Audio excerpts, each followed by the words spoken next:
ഇപ്പോൾ ഫെഫ്കെ അടക്കം മലയാളത്തിലെ സിനിമാ സംഘടനകളെല്ലാം ഒരുമിച്ച് കൊണ്ടൊരു പ്രതിഷേധം തലസ്ഥാനത്ത് നടന്നിട്ടുണ്ട്. ബി ഉണ്ണികൃഷ്ണൻ അതിലെടുത്ത മുൻകൈ ഒരു പ്രധാനപ്പെട്ട ഒരു കാര്യം തന്നെയാണ്. അതിന് അദ്ദേഹത്തെ ശ്ലാഘിക്കേണ്ടതുണ്ട്. പക്ഷേ അത് ഇവിടെ മാത്രം ഒതുങ്ങേണ്ടതല്ല എന്നുള്ളതാണ്. കാരണം ഇത് കേരളത്തിലെ സിനിമകളെ മാത്രം ബാധിക്കുന്നൊരു വിഷയമല്ല.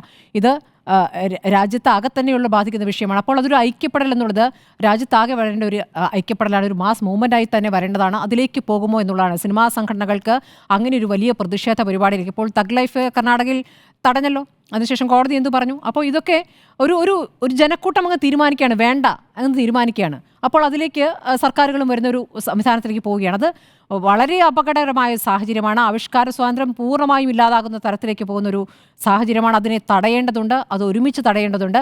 ഏതെങ്കിലും ഒരു സിനിമാ പ്രവർത്തകന് ഒറ്റയ്ക്ക് അല്ലെങ്കിൽ ഇപ്പോൾ കോടതി കയറി ഇറങ്ങുന്ന ഒരാൾക്ക് ഒറ്റയ്ക്ക് ചെയ്യാൻ കഴിയുന്ന ഒരു കാര്യമല്ല. അതുകൊണ്ട് അവർക്കതിൽ പ്രതികരിക്കാനും പരിമിതിയുണ്ട്.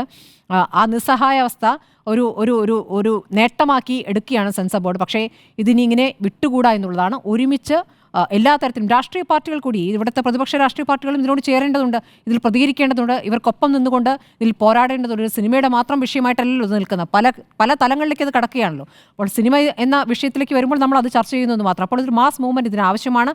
ആ രൂപത്തിലേക്ക് അത് പോകുമെന്ന് തന്നെയാണ് പ്രതീക്ഷിക്കുന്നത്. നിലവിൽ ആവിഷ്കാര സ്വാതന്ത്ര്യം അപകടത്തിൽ തന്നെയാണ്.